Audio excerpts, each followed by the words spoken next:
o Feddyg Teulu gan Catrin Stevens. Un briff oedd gen i ar gyfer thema erthygl i'r Wawr Gaeaf 2025, sef gwyddoniaeth. A dyma benderfynu dechrau wrth fy nhraed a holi fy chwaer, Dr Esyllt Jones, am ei gyrfa hi fel meddyg teulu, ei chyfnod yn llywydd Merched y Wawr a'i diddordeb mewn celf a chrefft. Felly ar brynhawn braf o haf, dyma ni. Beth sbardunodd y penderfyniad i fynd yn feddyg? Y celfyddydau oedd yn mynd ar bryd pawb arall yn y teulu, ond ro'n i wastad yn diddori yn y byd iechyd. Roedd nyrs yn byw ar ein pwys ni yn y pentre, a phan ddosgais y llaw yn 2 flwydd oed, hi fi'n trin y briw. Roedd y broses wedi mynd am bryd. Y nod felly oedd mynd yn nyrs, ond wedi sôn am hynny wrth y llysfam.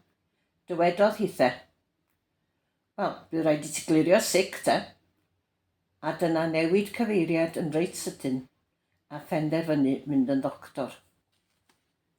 Oedd dy addysg wedi dy baratoi ar gyfer hynny? Darllen a chwarae pêl-droed gyda'r bois dysges i yn yr ysgol gynradd yn Llanon, ond wedyn symud i ysgol gynradd Comins Coch a gwneud prosiect enfawr ar ddarganfod adfeilion Caerdroea a chlywed am chwedlon Gwlad Groeg. Bu'r dosbarth yn cyfansoddi dramâu mydryddol am Hecwba a dysgu am Homer. Fe'n swynwyd yn llwyr.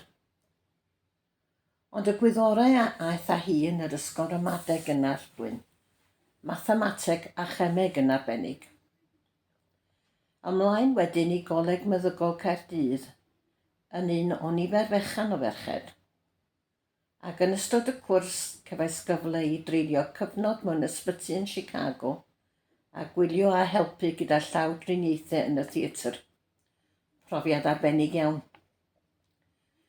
Yna wedi gweithio mewn meysydd meddygol gwahanol, cefais wahoddiad i ymuno â meddygfa tre gwyr a threiliais dros 20 mlynedd yno'n gwasanaethu'r gymuned. Beth oedd yn apelio mewn bod yn feddyg teulu? Bod nhw'n rhan o dîm hapus o ddoctoried, nyrsys a staff gweinyddol, ynghyd â dod i nabod teuluoedd y cleifion a chael ymweld â'u cartrefi, a thrwy hynny ddeall eu hamgylchiadau'n well. Cefais gyfle i arbenigo o fewn y practis, gan ofalu am broblemau menywod a rhedeg clinicau asma. Oedd y practis ar flaen y gad yn ymdrin ag asma, ac fe wnaethon ni ennill gwobr practis asma gorau Prydain un blwyddyn. Fel hyn, des yn rhan o gymuned, ac rwy'n dal i weld llawer o'r cleifion heddiw, a hwytha'n cofio amdana i. A bellach, roeddet ti'n aelod o Ferched y Wawr? Ymunes i â changen Corseinon yn 1972, mwyn cael cyfle i gwrdd â siaradwyr Cymraeg eraill.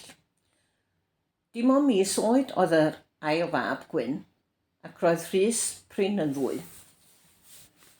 Ond yn ystod y cyfarfod cyntaf hwnnw, deallodd rhywun mod i'n gallu sgwennu yn y Gymraeg. A dyna ni, cael ymhenodi'n ysgrifennydd y gangen yn y fan a'r lle. Ac ers hynny, dwi wedi cael bob swydd yn y gangen ac yn yr rhanbarth yn ei tro. Bellach, dwi'n bennaf gyfrifol am grŵp camu ymlaen gyda changhennau gwahanol, cael gyfle i gerdded a chydgymdeithasu wrth gwrs. Yna dod yn llywydd cenedlaethol o 2008 i 2010, beth oedd yr uchaf bwyntiau? Ro'n i wedi ymweld â siop elusen Oxfam yn Cheltenham a gweld eu bod nhw'n casglu bras i'w hailgylchu a'i danfon i ferched yn y trydydd byd. Ar y pryd, roedd y merch Luned yn gweithio i Oxfam ac wedi ymweld â Sierra Leone. Soniodd am y tlodi a'r prinder adnoddau yno, yn enwedig i'r menywod. A dyma benderfynu casglu bras i'w hailgylchu yno, a by'r ymgyrch yn hynod o boblogaidd, gan yr aelodau a gan y cyfryngau. Roedd amgylch hynny pafiliwn Eisteddfod Genedlaethol y Balag gyda bras yn uchafbwynt rhyfeddol. Casglwyd dros 15,000 o fras mewn blwyddyn. Yna ges i syniad i greu genhinen 4 gwawr a mynd i wyl yr RHS i'w lansio. Mae braf i'w gweld bod y cerdyn y genhinen hon yn dal yn ffefryn gan ein haelodau hyd heddiw. Un cyswllt am proffesiwn yn feddyg oedd sicrhau cyfieithiad o'r llyfryn i blant, lwmp mam, a mynd i'r Senedd i'w lansio. Gobeithio i'r llyfryn ddeiniadol hon fod yn gymorth i'r rhai fynd dioddau o gancr y fron. A beth am y diddordeb cynyddol mewn celf a chrefft? Mae'n ono erioed.